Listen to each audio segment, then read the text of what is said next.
right, aloha everybody, and welcome to the Respect with Matt Gonzalez podcast. Thank you for taking some time to listen to the pod today. Today I thought I'd try something a little differently. I'm not going to have a guest on this podcast today. However, there are a few topics that I wanted to talk about, and hopefully I can get some interaction with you guys. Drop me some comments on what I say, whether you agree, disagree, or want to add on to something I talk about today. First topic that I wanted to talk about, not sure if everybody realizes or knew this, but last week across the country, it was Teacher Appreciation Week.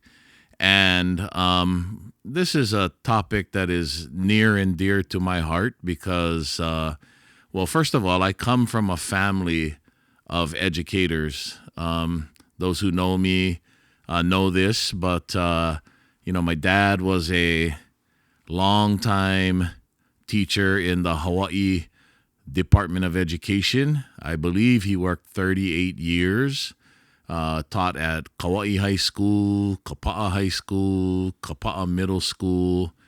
So my dad was an educator. My mom also was an educator, spent a lot of time working as a teacher at Kapaa Elementary School, and then ended her career as the librarian actually at Kapaa Elementary.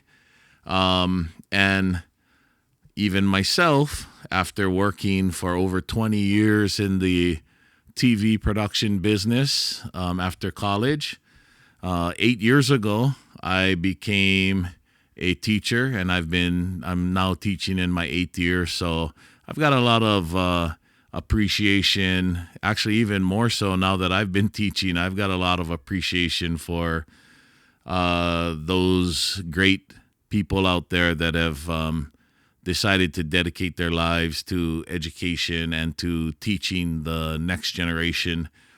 And this kind of gave me an opportunity to kind of reflect on, I guess, some of the great teachers that I had while growing up. I think I can even name all of my elementary school homeroom teachers from kindergarten. This was, of course, at Kapaa Elementary School. Kindergarten, Miss Nishisaka. First grade, Mrs. Hiromoto. Second grade, Mrs. Yamagata. Third grade, Miss Okasako. I might miss this up a little bit, but fourth grade, our family lived in Idaho for a year, but my teacher there in Idaho was a lady named Mrs. Reeves. Came back to Kapaa Elementary, 5th grade homeroom teacher, Mrs. Horita. 6th grade, I had Mrs. Yamamoto. And was a great opportunity for me to sort of reflect and think about even some of the great teachers I had in middle school and high school. However, I did want to say a little bit about the guy who I always have called my favorite all-time teacher. And some of you guys may remember him.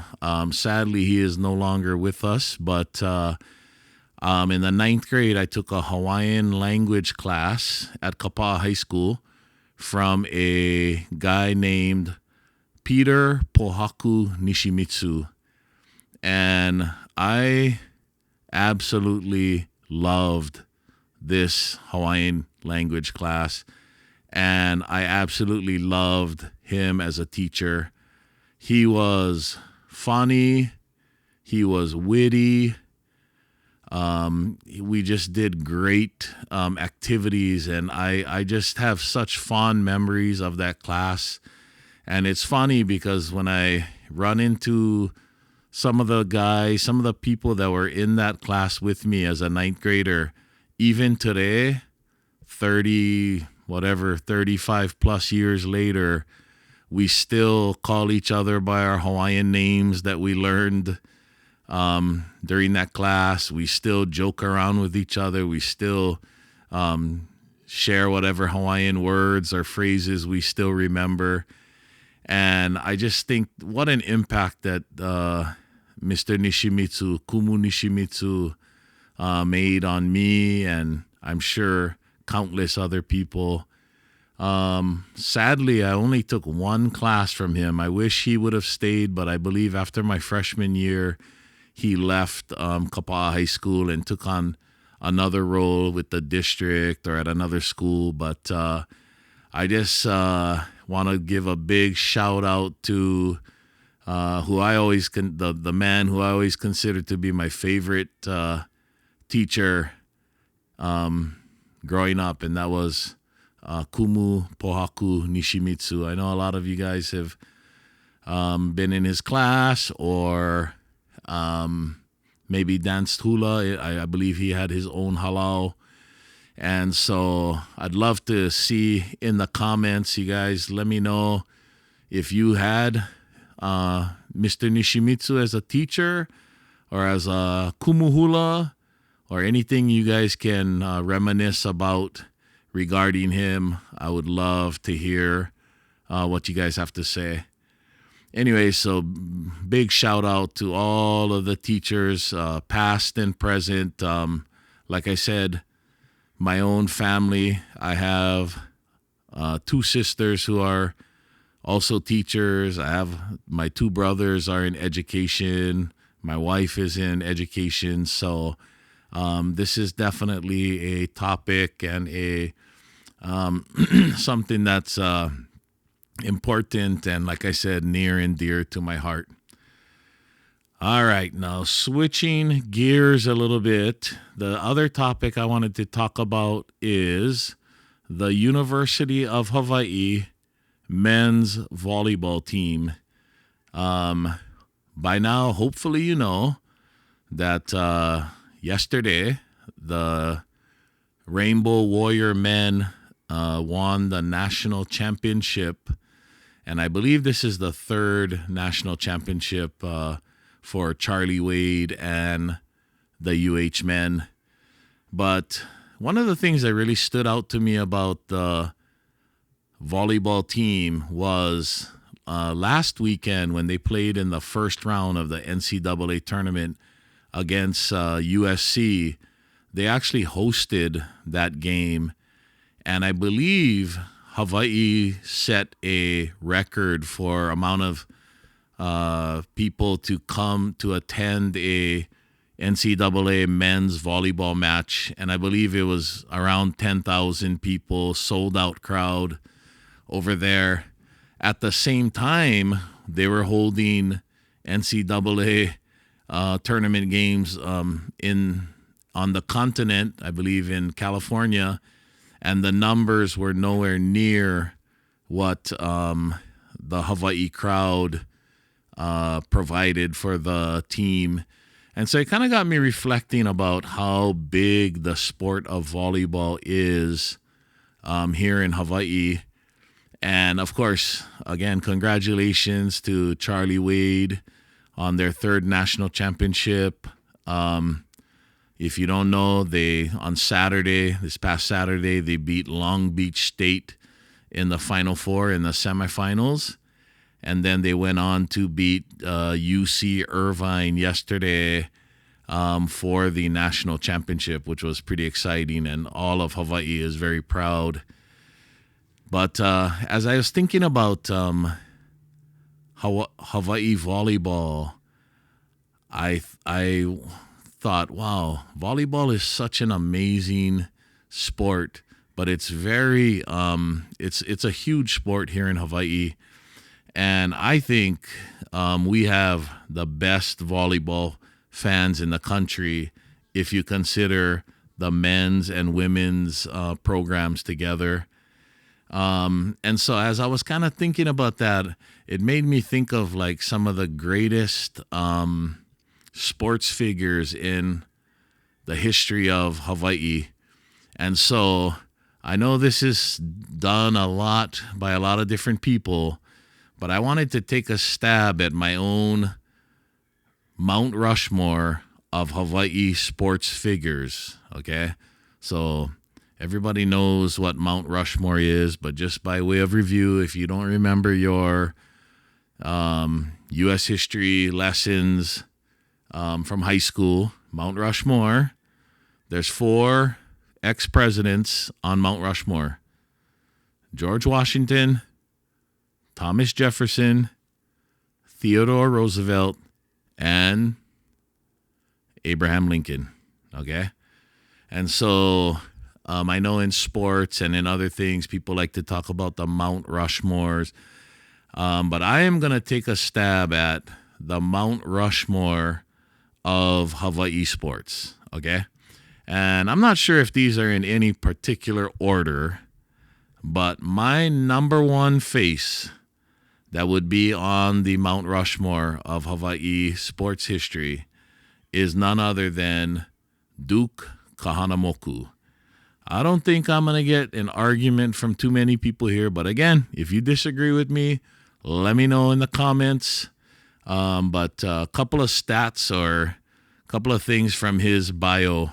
5-time Olympic medalist, 3 golds and 2 silver. He was the world record holder of the 100 meters freestyle in swimming, was a 5-time, like I said, 5-time Olympic medalist, winning medals in 1912, 1920, and 1924. I just spoke about his swimming career. We all know that Duke Kahanamoku became known as the ambassador of surfing, shared the sport of surfing all over the world, and became world famous through appearance on television, movies. I believe was even the sheriff in Honolulu at one time. Correct me if I'm wrong. But so number one person for his contributions not only to the sport of swimming, but also surfing, and just for becoming, to me, the greatest waterman of all time. Duke Kahanamoku is my first person on the Hawaii sports Mount Rushmore. Okay, number 2, going back to volleyball. I believe there's a spot on the Mount Rushmore for long-time University of Hawaii Wahine volleyball coach Dave Shoji. Dave Shoji, I looked it up. He coached at University of Hawaii, I believe was the head coach this whole time from 1975 to 2017. And under his leadership, the Rainbow Wahine won 4 national championships. 1979, 1982, 1983, 1987. And if any of you guys remember, I can't believe it's already been almost 10 years since he retired. But if you remember, under Coach Dave Shoji, winning the conference championship was pretty much automatic. Getting pretty far in the NCAA tournament every year was pretty automatic as well. So my second person on the Hawaii sports Mount Rushmore is Dave Shoji. Okay? Now, I don't know if I'll get too much complaints about those first 2. We'll see how you guys feel about my last 2 people. Okay, number 3. And this one I kind of struggled over, but I felt like a football player belonged on the Mount Rushmore. And so there were a bunch of names that were in my head. I thought of guys like Jesse Sapolu. I thought of guys like Tua Tagovailoa. And the list goes on. Al Nonga. Dick Tomey, Bob Wagner. But my number 3 figure on the Hawaii sports Mount Rushmore is Marcus Mariota. And I chose Marcus because not only is he a local product, went to high school at St. Louis School, obviously was a stud there, But he also became the first Hawaii athlete, and I believe only, right? First and only Hawaii-born athlete to win the Heisman Trophy. And, had Oregon Ducks, had University of Oregon in at least one national championship game. I don't believe they won that game, but, he's, after playing at Oregon, went on to the NFL, had a nice run as a starter at Tennessee Titans, and even today is still playing in the NFL as a backup, I believe, with the Washington Commanders. So far we got Duke Kahanamoku, Dave Shoji, Marcus Mariota. My number 4, my last position, and again, these last 2 positions I kind of struggled with a little bit, but the last position I'm going to give to Carissa Moore. Carissa Moore was the first ever winner of the Olympic gold medal in women's shortboard surfing at the 2020 Summer Olympics. She's also a 5-time world champion, winning the World Surf League Tour in 2011, 2013, 2015, 2019, and 2021. So Carissa Moore makes it onto my Hawaii sports Mount Rushmore. I want to hear what you guys think about this, so please drop me some comments. Tell me where I messed this up, or you can agree. Be gentle, be kind, be respectful, but yes, I would love to hear what you guys think. So those were the 2 kind of main things I wanted to talk about today, was teacher appreciation and the Hawaii sports Mount Rushmore. But before I leave and sign off for today's podcast, I do want to send a big shout out to the Kapaa High School softball team. If you don't know, Kapaa High School, the softball team, they won the Division II HHSAA state championship 3 times. And in fact, they won the last 2 championships in 2024 and 2025. After winning those 3 state championships, they got together. I'm not sure what the decision-making process was about, but they decided, hey, we're going to move up to Division I. And if you followed the team last week, and I think we were all kind of excited to see how the girls would do, and let me just say, the girls balled out, and they definitely showed that it was the right decision to go to D1. And, man, I'm excited to see how these girls do over the next few years, because aside from going over there and winning their first 2 games in the state tournament pretty convincingly, they are a young team, and they did all of this arguably with their with their best player not available due to injury. So big shout out to all the girls, all the coaches. I happen to know quite a few of the girls because I've had them in my class as 9th graders, and I'm so proud of them. And like I said, I cannot wait to see what happens next year and beyond, because Kapaa High School softball is definitely going to be a force to be reckoned with. Anyways, those were the topics I had for you today. Hope you guys not only listen, I hope you like, subscribe, and drop me a comment. I'm okay. If you guys don't agree with me, tell me first of all, tell me who was your favorite teacher growing up. Also, tell me if I got the Mount Rushmore correct. And if you want to comment about the girls softball team, I'd love to hear that too. Until next time, everybody, aloha.